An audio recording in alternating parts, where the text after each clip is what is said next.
प्रीत लगी हुई है, ऐसी लो लगी हुई है कि बस स्वामी जी कर रहे हैं उसी सेवा में पूरा जीवन लग जाए। अभी जहां वहीं लगाओ, फिर धीरे धीरे बड़े बड़े रोग। ये तो छोटा सा मैंने दो चार को अवसर दे पाते हैं। बड़ी बड़ी बीमारी। वो लड़का कहाँ है, एंक्लोजिंग स्पोलाइटिस वाला आयुष, क्या नाम था उसका? खड़े हो ना बाबा जी। ओम। ओम बेटा, क्या नाम है? आयुष। आयुष। मैंने कहा कहीं नाम भूला तो नहीं मैं? नहीं पिछली बार कब आए थे बेटा? बाबा जून में आए थे पिछले साल। ये जून में आया था जी। 6 महीने 7 महीने पहले। उस समय क्या हालत थी बेटा? बाबा जी पैर नहीं मुड़ते थे पीछे की तरफ, ये चीज, और डिफॉर्मेशन स्टार्ट हो गया था एंक्लोजिंग में। फिर पूरा आदमी धीरे धीरे धीरे धीरे कोड़ा करके पूरा इकट्ठा हो जाता है। बहुत बुरी हालत होती है। 2017 से सर बाबा जी मेरी बीमारी है एंक्लोजिंग स्पोलाइटिस। फिर इसको ऑटोमेन डिजीज डिक्लेयर कर देते हैं और बच्चे के मन में ये कुंठा घुसा देते हैं कि ये बीमारी कभी ठीक नहीं होगी, नहीं होती। अब इस बच्चे को भी, आयुष को भी दिमाग में घुसा दी। क्या कर रहा है बेटा? जी बाबा जी। क्या पढ़ाई कर रहे हो कि बाबा जी पढ़ाई खत्म होगी, अब कुछ काम का देखूंगा। अब पढ़ाई खत्म हो जी गई। बाबा। नेट के ऊपर खूब पढ़ करके देखा होगा तुमने भी। जी सारे मॉडर्न मेडिकल साइंस के जो निष्कर्ष हैं, उनके जो भी इस बारे में उनका निचोड़ है, वो यही कहते हैं ये कभी ठीक नहीं होती। और ये लड़का, अब क्या हाल है तेरा? अब ठीक है बाबा जी, एलोपैथिक बिल्कुल बंद कर दी है। अब पहले क्या क्या खाया था? पेन किलर्स खाई थी पूरी। स्टीराइड तो नहीं खाई थी? खाई है। स्टेरॉइड के इंजेक्शन बोले थे मेरे को, 80,000 के इंजेक्शन बोले थे, मैंने लगवाए नहीं। लेकिन स्टीराइड के इंजेक्शन ठोकने लग गए। और फिर बायोलॉजिकल तो नहीं लिए? नहीं बाबा जी। एक एक इंजेक्शन 25-25, 50-50 हजार के बायोलॉजिकल्स, अलग अलग ब्रांड के। 25,000 50,000 के, सप्ताह में एक बार, 1-1 लाख की दवा। और उससे फिर पूरा शरीर खत्म।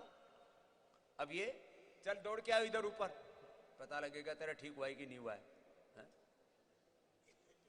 चलो एक बार जोरदार तालियां बजा दो इस आयुष के लिए। ये एंक्लोजिंग के लड़के लाखों की संख्या में। अब ये दौड़ रहा है बालक, नहीं है इसका चलना मुश्किल था। अब ये कोई चमत्कार नहीं है, ये हमारे पूर्वजों का, ऋषियों का आविष्कार है।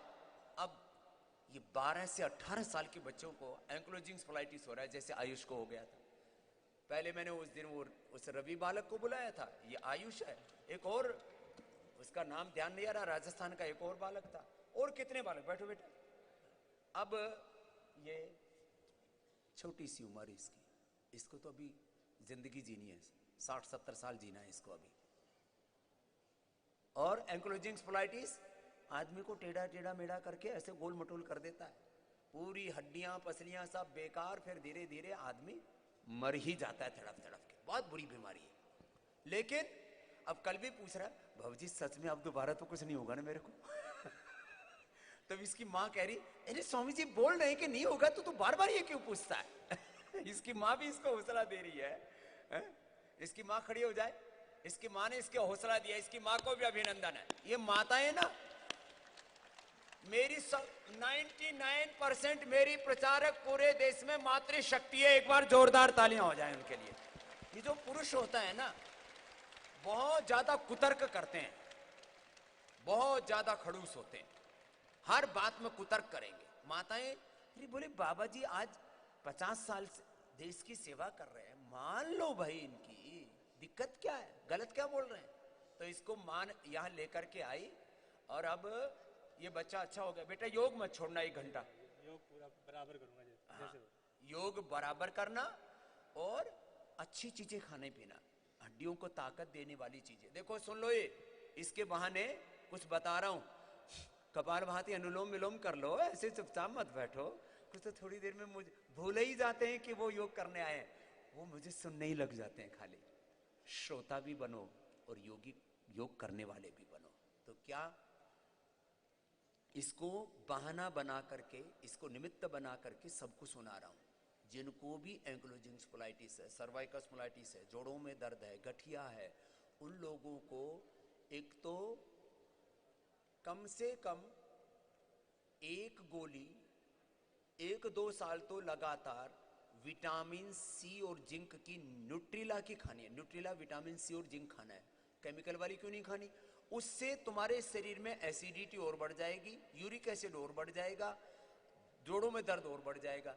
अब विटामिन सी कम हो जाता है क्योंकि अर्थराइटिस वालों की खट्टी चीजें बंद कर देते हैं, तो जो है विटामिन सी कम हो जाता है।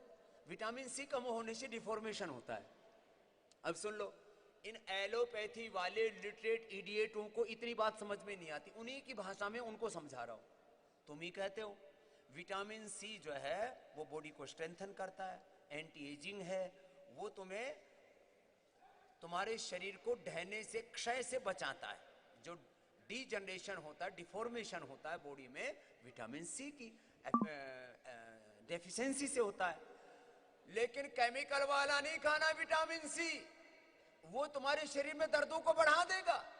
तो न्यूट्रिला विटामिन सी और जिंक लेना। विटामिन सी किससे लिया है हमने? सीबक, इससे रोजी हिप से, और हमने जिंक लिया है पंपकिन सीड से, पेठे के फल से, कद्दू से। तो एक गोली थोड़े दिनों तक खा लो, बाद में कम से कम साल में एक बार, 1 महीना विटामिन सी के लिए। फिर बाद में जब ठीक हो जाओगे तो फिर सामान्य चीजें, खट्टे फल आदि सब खाने को मिल जाएंगे आपको, आंवला, संतरा, मौसमी, सब चीजें खा लोगे, बाद में तुम्हें जरूरत नहीं पड़ेगी। लेकिन कुछ दिनों तक खट्टी चीजें नहीं खिलाते, उसमें सिट्रिक एसिड होने से वो दर्द को बढ़ा देता है, वात को बढ़ा देता है। अब इन बेवकूफों से कोई पूछे, मॉडर्न मेडिकल साइंस वालों से, ये शरीर के अंदर दर्दें क्यों बढ़ती हैं, यूरिक एसिड क्यों बढ़ता है, आरए क्यों बढ़ता है, ईएसआर क्यों बढ़ता है, सीआरपी क्यों बढ़ता है, ANA, AVN positive, HLB27 positive क्यों होता है, ये शरीर में सर्वाइकल स्पोलाइटिस, ये एंकोलॉजिंग स्पोलाइटिस क्यों होता है? बोलो हमारे पास इसका कोई उत्तर नहीं, मैं उत्तर दे रहा हूं, विटामिन सी की डेफिशिएंसी से। फिर बेटा 1 घंटा धूप में बैठना है, बैठते हैं आधा घंटा से धूप में बैठते हैं, आगे पूरे कपड़े उतार के, कपड़े उतार करके धूप में बैठता है बच्चा, है समझदार बालक है, ये जरूरी है। विटामिन डी की कमी होने से अर्थराइटिस बढ़ता है, एंक्लोजिंग स्पोलाइटिस बढ़ता है, डिफॉर्मेशन होता है बॉडी के अंदर, हाथ टूटता है। तो यदि कभी ना भी हो तो कम से कम महीने में 10 दिन ऐसा बैठ जाना। हाँ?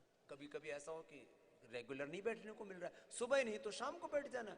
धूप होती है, कोई लंबी चौड़ी कहानी नहीं है।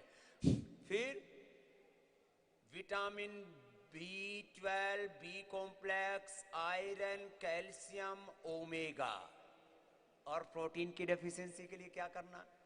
इसके लिए थोड़ी थोड़ी डेफिशिएंसी है तो न्यूट्रिला डेली एक्टिव है मल्टीविटामिन के तौर पर, इसमें भी केमिकल एनिमल बेस्ड वाला नहीं लेना। फिर ये जो विटामिन B12, बी कॉम्प्लेक्स है ना, इसका सबसे बड़ा स्रोत है मोरिंगा। मोरिंगा, इसको मैजिक ट्री बोलते हैं, सहजना गुजराती में बोले तो सरगवा। उसकी साउथ में भी उसका वो जो है, उसमें क्या बोलते हैं, सांभर में डाल करके खाते हैं, हैं? हाँ, फली उसकी सांभर में डाल के फिर थूक देते हैं बाहर, उसका गुद्दा खा लेते हैं। तो ये मोरिंगा की टैबलेट देते हैं, वो 1 टैबलेट वो खा लो। और हमने तो न्यूट्रिला डेली एनर्जी में B12, बी कॉम्प्लेक्स सब डाल दिया उसमें, नेचुरल 100%। और स्पिरुलिना सबसे अच्छा प्रोटीन है, नहीं तो चाहे वो दालों का प्रोटीन है या दूध दही का प्रोटीन है या जो है सोयाबीन का प्रोटीन है, ये डाइजेस्ट नहीं होता शुरू में ना। तो स्पिरुलिना सबसे, बॉडी वेट के हिसाब से यदि, अब जैसे इसका कितना वेट है, 60 किलो वेट है, 65 होना चाहिए तरह पर हो जाएगा, ठीक है। तो अब इसको 60 to 65 ग्राम प्रोटीन चाहिए डेली, तो वो 5 ग्राम से गुजारा हो जाता है स्पिरुलिना से। 50-60 ग्राम खाने की जरूरत नहीं। स्पिरुलिना वाला ये प्रोटीन इतना ज्यादा, उसकी एफिकेसी इतनी ज्यादा है, उसकी एफिशिएंसी इतनी ज्यादा है, उसकी शक्ति इतनी ज्यादा है। स्पिरुलिना लोगे जोड़ों के दर्द वाले, तो उनको डिफॉर्मेशन नहीं होगा, उनके मसल्स और हड्डियां कमजोर नहीं पड़ेंगी, कार्टिलेज नहीं घिसेंगे। प्रोटीन चाहिए, प्रोटीन।